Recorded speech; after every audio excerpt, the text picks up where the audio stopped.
Saatnya kami akan bersama-sama menikmati firman Tuhan. Kuduskanlah hati kami, jiwa kami, pikiran kami. Engkau ambil alih, Engkau kendalikan kami dengan kuat kuasa Roh Kudus-Mu, sehingga hari ini kami boleh bersama-sama konsentrasi untuk menangkap benih-benih firman-Mu yang akan ditaburkan bagi kami pada hari ini. Kuasailah hati hamba dengan kuasa Roh Kudus-Mu, pimpinlah pemberitaan firman-Mu dengan kuasa Roh Kudus-Mu, supaya hamba berkata-kata menurut ilhaman kuasa Tuhan. Terima kasih, kami mengucap syukur dan berdoa serta bersama-sama menikmati firman-Mu dalam nama Tuhan Yesus. Haleluya. Amin. Silakan duduk. Haleluya. Haleluya. Salam damai dalam Kristus Yesus. Shalom. Puji Tuhan. Saudara-saudaraku, hari ini saya merasa ya seperti Maria yang didatangi oleh malaikat Gabriel, dan malaikat Gabriel berkata, damai sejahtera. Puji Tuhan. Nah, kiranya juga ya hal yang sama dapat kita nikmati, damai sejahtera, sukacita, ya, bukan hanya berbicara tentang rutinitas. Setiap bulan Desember atau bulan 12 kita memperingati bulan Natal, tetapi perlu kita pahami bersama-sama bahwa setiap saat, ya setiap waktu kita harus mampu merefleksikan peristiwa-peristiwa Natal itu. Yesus lahir bukan hanya kita peringati waktu tanggal 25, tetapi sebagai umat Tuhan kita harus tahu bahwa seharusnya setiap hari, amin, setiap hari Yesus lahir, ya, memperbaharui jiwa kita, memperbaharui batin kita, supaya kondisi hidup kita semakin hari semakin baik dari hari ke hari. Puji Tuhan, itu merupakan pengantar dalam khotbah saya pada hari ini dalam mengawali bulan Desember pada minggu yang pertama dalam ibadah perjamuan Tuhan. Baik, kita akan bersama-sama membuka Alkitab. Pertama-tama kita membuka dalam Perjanjian Lama, dalam Yesaya pasal 61.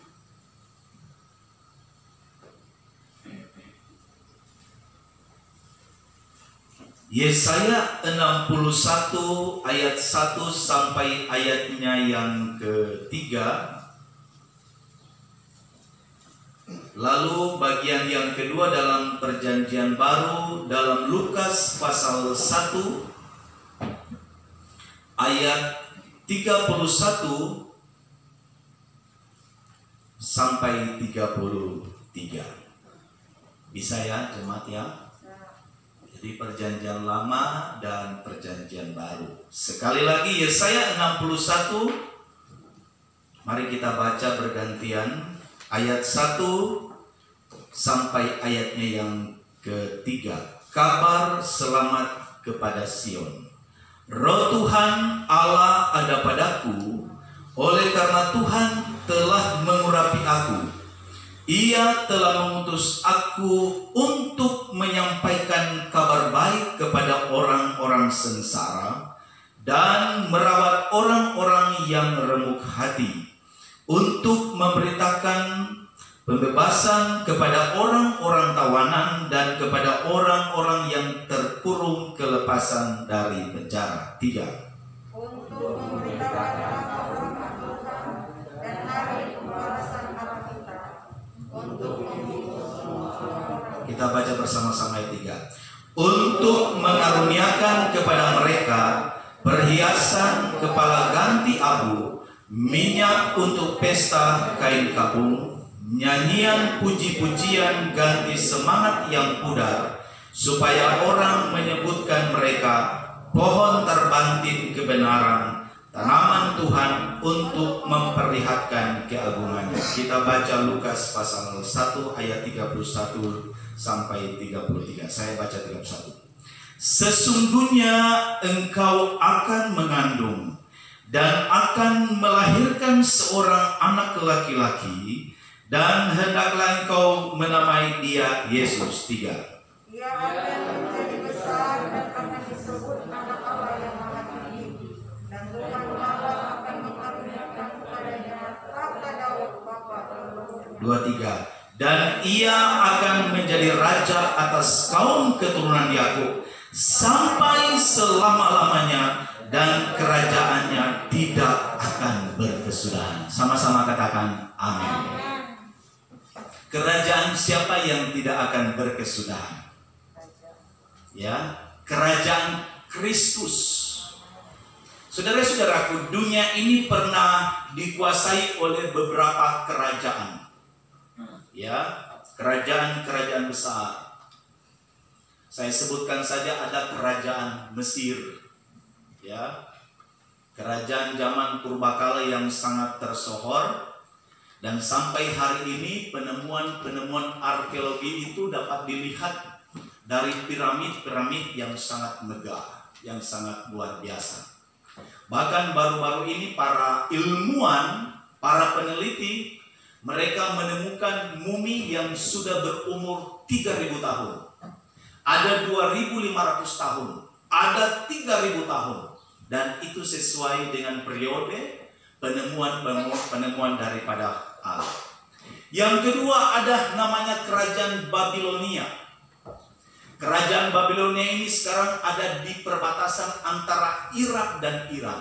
Kerajaan ini juga runtuh. Ya, hanya ada bekas-bekasnya saja.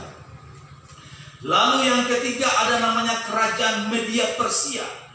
Ya, ini juga kerajaan yang sangat hebat. Kalau saudara bisa membaca dalam kitab Nabi Daniel, ya, di mana di sana Alkitab menjelaskan raja-raja yang pernah memerintah kerajaan Media Persia.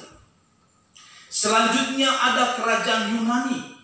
Ya, kita pernah mendengar namanya Alexander Agung yang memerintah sekitar abad ketiga sebelum Masehi. Seorang raja yang sangat hebat. Tetapi kerajaan ini juga runtuh. Ya, yang terakhir ada namanya kerajaan Romawi. Ini juga kerajaan yang sangat besar. Ya, saudara-saudaraku, maksud saya ada kerajaan yang terakhir namanya kerajaan Mongolia. Kerajaan Mongolia ini juga adalah kerajaan yang pernah menguasai Asia dan menguasai Eropa. Tetapi juga kerajaan ini hancur. Nah, saudara-saudara, kerajaan di dunia ini tidak permanen.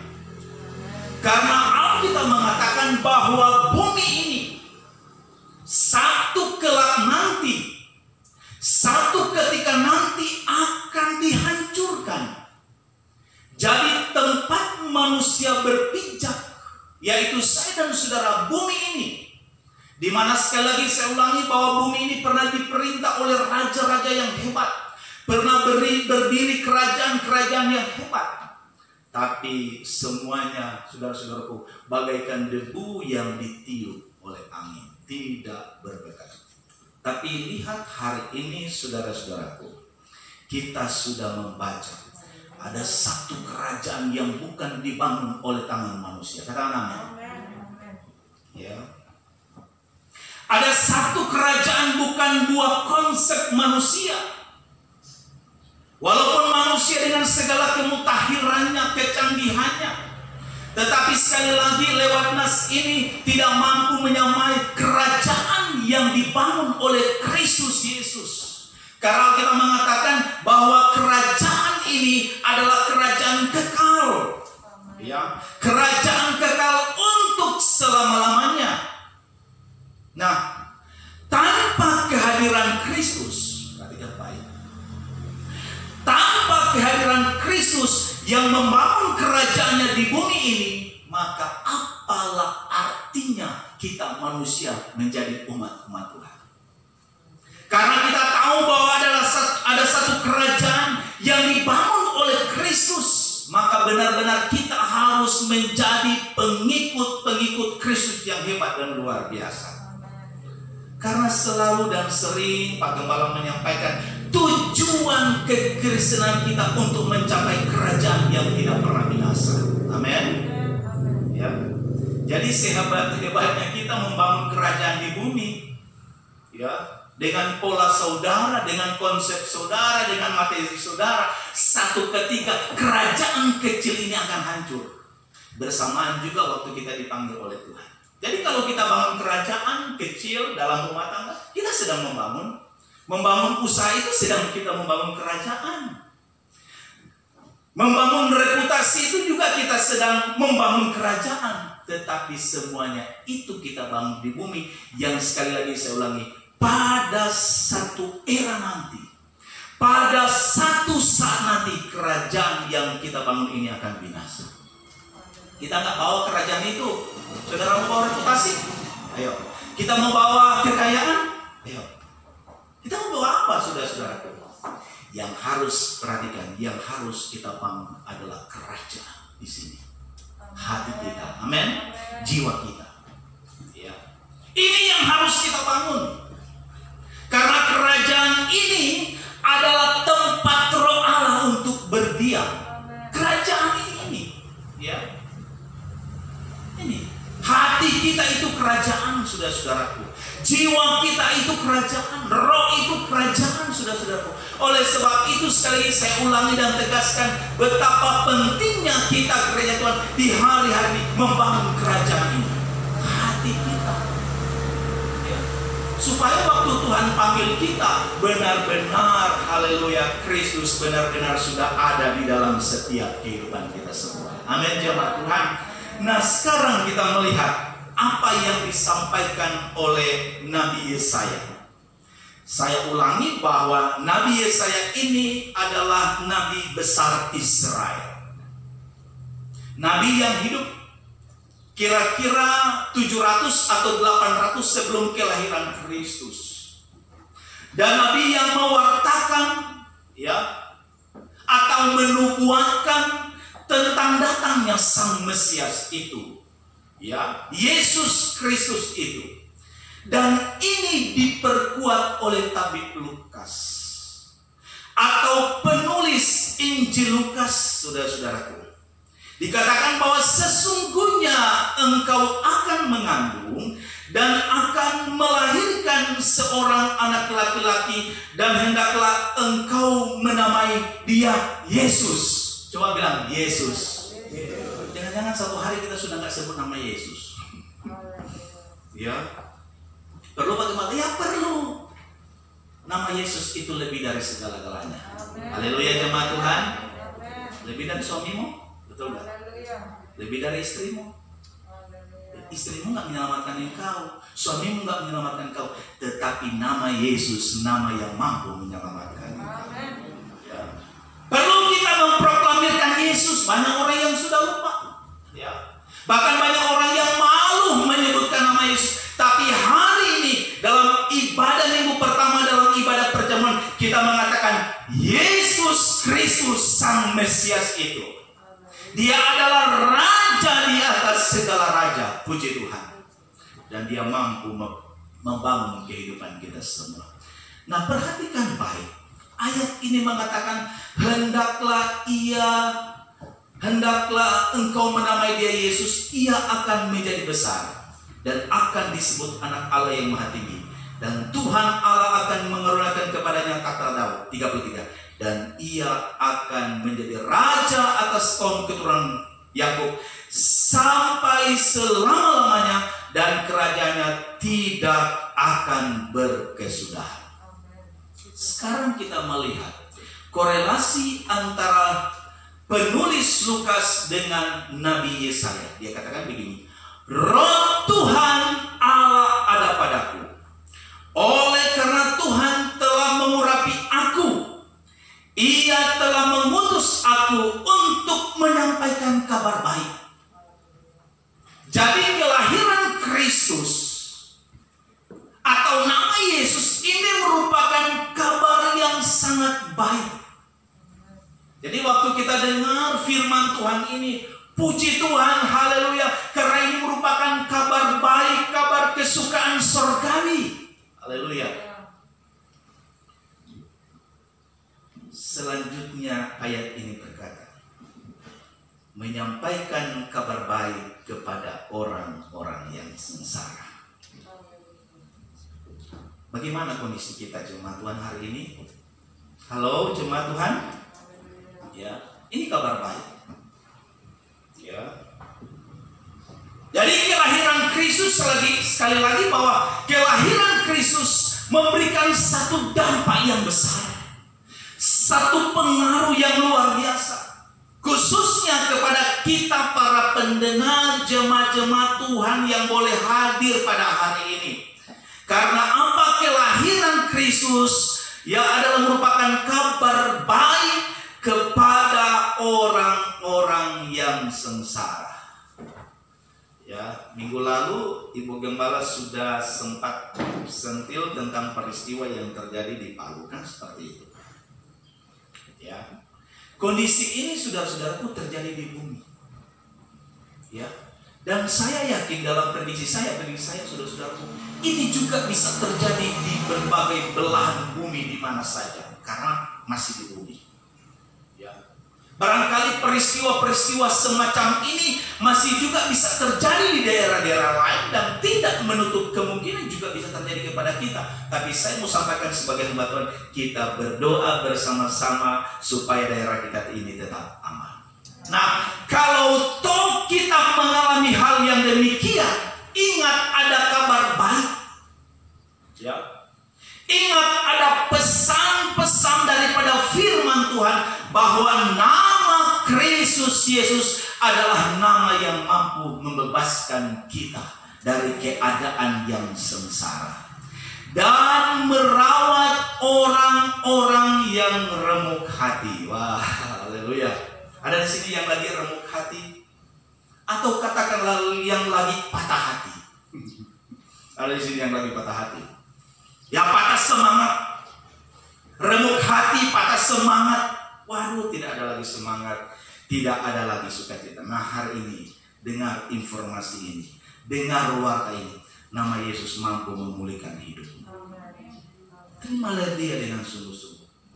Saudara-saudaraku, ya, kalau saya merenungkan betapa luar biasanya ayat ini, waktu kita dalam keadaan yang remuk hati, yang patah hati, yang patah semangat, tidak ada gairah lagi. Ya, coba kita datang. Perhatikan ini prakteknya, saudaraku. Kita datang kepada Tuhan. Kita undang Yesus. Ya, izinkan Yesus, saudara-saudara. Amin, jemaat Tuhan. Izinkan Yesus. Nggak boleh keras kita. Ya, kita nggak boleh keras. Izinkanlah bahwa Dia sedang mengetuk pintu hatimu. Bukalah lebar-lebar dan katakan, Tuhan, masuklah Engkau mengoperasi hatiku. Ini lagi patah hati, ini lagi remuk hati nih, ini lagi yang gak semangat nih. Haleluya. Karena berita kelahiran Yesus tujuannya itu, haleluya. Ya. Dia ingin membebaskan kita, Dia ingin melepaskan kita, Dia ingin memulihkan kita. Bahkan jelas-jelas ayat ini mengatakan bahwa Dia akan merawat orang-orang yang remuk hati. Saudara-saudaraku, istilah merawat ini saya temukan pada waktu seorang Samaria bertemu dengan seorang yang sudah terkapar tidak berdaya. Dia rawat, ya, dia balut, dia bersihkan lukanya. Nah, saudara-saudaraku, dalam kondisi seperti inilah apakah Yesus diam? Dia memberikan satu pengajaran yang penting bagi saya dan saudara. Waktu kita dalam kondisi yang demikian, maka Dia siap sedia untuk datang merawat kita. Kita pernah melihat orang yang dirawat, orang yang luka dirawat oleh perawat atau dokter. Dia rawat dengan sebaik-baiknya. Dia bersihkan luka, Dia bersihkan darah, haleluya. Dan Dia kasih obat. Yesus lebih dari itu. Amin. Hati kita yang lagi tidak menentu, hati kita lagi yang tidak beres, Tuhan Yesus mau datang kepada kita, haleluya. Di minggu pertama ini, dalam kita menjalani selama 1 bulan, di bulan 12 ini, ingat baik, Yesus mau datang merawat kita. Dia mau memulihkan hati kita, dan kita menjadi orang yang baru dipulihkan oleh Tuhan. Untuk memberitakan pembebasan kepada orang-orang tawanan Dan kepada orang-orang yang terkurung kelepasan dari penjara, ayat 2, untuk memberitakan tahun rahmat Tuhan dan hari pembalasan Allah kita, untuk menghibur semua orang yang sedang berkabung. Kita lagi berkabung, negara kita lagi berkabung, betul enggak? Dunia sedang berkabung. Ya, banyak orang sekarang ini yang meninggal loh, jemaat. Kita sudah tahu semuanya, tapi perlu diingatkan lagi lewat kebenaran firman Tuhan. Dunia sedang berkabung, dunia sedang menangis. Indonesia sedang berkabung, Indonesia sedang menangis. Melihat situasi seperti ini, kita mau lari kemana? Memohon belas kasihan kepada siapa? Memohon rahmat kepada siapa? Tetapi Allah itu adalah Allah yang rahmati. Amin. Atau Allah yang rahmani, dia siap datang dan memberikan rahmatnya, memberikan sukacitanya di dalam kehidupan kita yang sedang berkabung. Ya, kalau kita sedang berkabung dalam artian secara rohani, Tuhan, saya sedang berkabung dengan kondisi rohani keluarga saya. Kan ada seperti itu. Ya, Tuhan, saya sedang berkabung dengan kondisi rohani kehidupan secara pribadi saya. Hari ini Yesus siap melawat engkau. Amin. Ya. Hari ini Yesus siap untuk memberikan penghiburan dalam hidupmu. Dia akan memperbaharui, dia akan merawat engkau, dia akan melepaskan engkau, dia akan memberikan pembebasan di dalam setiap kehidupan kita dengan tahun rahmat yang daripada Allah. Kita berkata, Tuhan, tahun ini adalah tahun rahmat. Amin. Tuhan, bulan ini adalah bulan rahmat yang daripada Tuhan. Dan kita mau merasakan rahmani dan kuasa serta pertolongan yang daripada Tuhan. Ayat 3. Untuk mengaruniakan kepada mereka perhiasan kepala ganti abu, minyak untuk pesta ganti kain kabung, nyanyian puji-pujian ganti semangat yang pudar, supaya orang menyebutkan mereka pohon terbanting kebenaran, tanaman Tuhan untuk memperlihatkan keagungannya. Allah itu adalah Allah yang agung. Saudara-saudara, pohon terbanting ini adalah pohon yang kuat. Dia bisa mencapai umur ratusan tahun. Ini pohon terbanting. Oleh karena itu kekuatan Allah itu selalu dianalogikan seperti pohon terbanting. Ya, pohon terbanting ini hampir sama dengan pohon aras yang ada di Lebanon. Ya, nggak tahu kalau Indonesia pohon apa ya, nggak tahu. Apakah pohon ulin? Pohon yang kuat, menjelaskan tentang kekuatan Allah itu. Menjelaskan tentang kemahakuasaan Allah itu sendiri untuk mengaruniakan kepada mereka perhiasan kepala ganti abu. Ingat 2 minggu yang lalu, atau bagaimana kita datang ke gereja, kita berhias. Betul toh ibu-ibu? Bapak-bapak juga pakai minyak rambut. Wah, kita aja suka kita cantik supaya dilihat orang cantik. Kita juga suka kita ini gagah supaya dilihat orang gagah. Tuhan mau lebih menghiasi kita. Amin. Tuhan mau lebih menghiasi kita. Dengan apa? Dengan kebenarannya. Dengan rahmatnya, dengan kasih setianya. Bahkan di sini katakan minyak untuk pesta ganti kain kabung. Saudara-saudara, minyak selalu berbicara tentang bagaimana pengurapan Allah kepada gerejanya. Ya. Minyak adalah merupakan simbol pengurapan Allah bagi gerejanya, supaya apa? Gereja itu tetap harum. Saudara, harum. Saudara tahu dan saudara masih ingat peristiwa tentang bagaimana seorang wanita dia mengurapi kaki Yesus itu dengan minyak narwastu yang sangat mahal. Dalam artian bahwa Allah menginginkan supaya benar-benar kehidupan kita ini harum. Ada semerbak berbau harum, haleluya, di sekeliling kita. Jadikanlah hidupmu seperti ini. Saya juga mau, saudara-saudaraku, menjadikan pribadi saya seperti ini. Seperti seorang wanita yang mengurapi kaki Yesus dengan minyak narwastu, minyak yang mahal, minyak yang wangi dan harum. Haleluya. Dan itu merupakan simbol pengingat bagi kita di gereja Tuhan, bagaimana Kristus juga menginginkan supaya kita sebagai umat-umat, sebagai gereja tetap harum. harum di hadapan daripada Kristus Yesus sendiri itu sendiri. Nah, kita sekarang kembali kepada apa yang dijelaskan oleh Lukas tadi. Jadi saudara-saudaraku yang diberkati oleh Tuhan, maaf ya,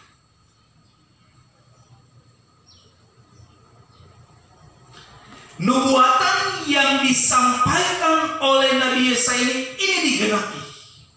Dalam pembacaan tadi, dalam Lukas pada pasalnya yang pertama, ayatnya yang ke-31. Sesungguhnya engkau akan mengandung. Ya. Ini merupakan berita warta yang disampaikan oleh malaikat Gabriel kepada Maria. Ya. Bahwa engkau akan mengandung. Ya. Yang engkau kandung itu adalah dari Roh Kudus atau dari Roh Allah. Dan kita bisa membaca kelanjutan daripada ayat-ayat ini. Bahkan secara menyeluruh dalam kitab Injil Lukas ini, bagaimana hadirnya Kristus Yesus di muka bumi ini. Dan itu terbukti dari pelayanan yang dilakukan oleh Yesus selama 3,5 tahun. Orang dalam keadaan yang sengsara dia datang, dia bangun. Orang dalam keadaan yang sakit dia datang, dia pulihkan, dia sembuhkan. Bahkan orang yang dalam keadaan mati sekalipun dibangkitkan oleh Kristus Yesus. Karena apa? Kristus Yesus ingin membuktikan kepada dunia bahwa dia mampu melakukan segala sesuatu. Katakan amin. Ya, dia mampu melakukan segala sesuatu. Bahkan ayatnya yang ke-37 berkata begini, sebab bagi Allah tidak ada yang mustahil. Oh, haleluya. Ya, coba kita tanamkan baik-baik nats ini. Sebab bagi Allah tidak ada yang mustahil. Dengan arti lain bahwa kelahiran Kristus di muka bumi ini ingin menunjukkan kepada dunia, kalau manusia mustahil dilakukan, maka Allah tidak ada yang mustahil. Amen. Ya, ini kan sesuatu yang mustahil, saudara-saudaraku. Ya, karena ini juga merupakan dialog antara Maria dengan malaikat Gabriel berkenaan dengan Elisabeth yang akan melahirkan Yohanes Pembaptis. Wah, sudah tua, mandul lagi, nggak mungkin melahirkan. Dengan orang seperti itu, masa sudah umur 60, ini diperkirakan umur Elisabeth ini sudah 60 tahun. Ya, wah, masa umur, pernah jemaat dengar umur 60 tahun melahirkan? Ada ya kira-kira ya? Nggak ada ya? Berarti mustahil. Dalam Alkitab ada juga Sarah, sudah berumur sekitar 80 tahun. Wah, mandul, mustahil. Tetapi bisa melahirkan.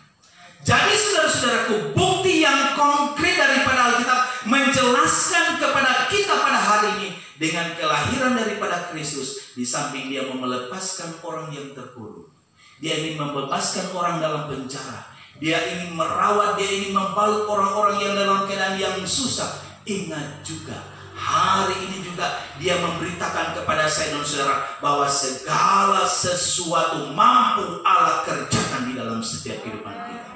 Katakanlah itu, Tuhan, ini sesuatu yang mustahil. Ini nggak bisa, Tuhan. Ini tidak mungkin, Tuhan. Saya tidak bisa, Tuhan. Tapi coba bersama-sama kita imani ayat ini. Sebab bagi Allah tidak ada yang mustahil. Jadi lewat ibadah perjamuan Tuhan pada hari ini, kita akan menjadi pemenang-pemenang daripada Kristus. Karena kita tahu di dalam Kristus, mampulah Kristus melakukan segala sesuatu. Doa saya kepada jemaat Tuhan, kiranya terus kita dikuatkan oleh Tuhan, diteguhkan oleh Tuhan. Ya, walaupun memang agak sedikit berbeda. Ya, tahun ini kita merayakan Natal, pesan Pak Gembala, kita merayakan dengan segala kesederhanaan. Ya, kalau nggak ada nggak usah maksa, ya kan? Sederhana saja, saudara-saudaraku. Ya, karena Yesus juga lahir ke dalam dunia ini dalam segala kesederhanaan di kandang Betlehem. Di kandang, dia bukan lahir di rumah sakit bintang 5, enggak. Tapi dia lahir dalam kesederhanaan.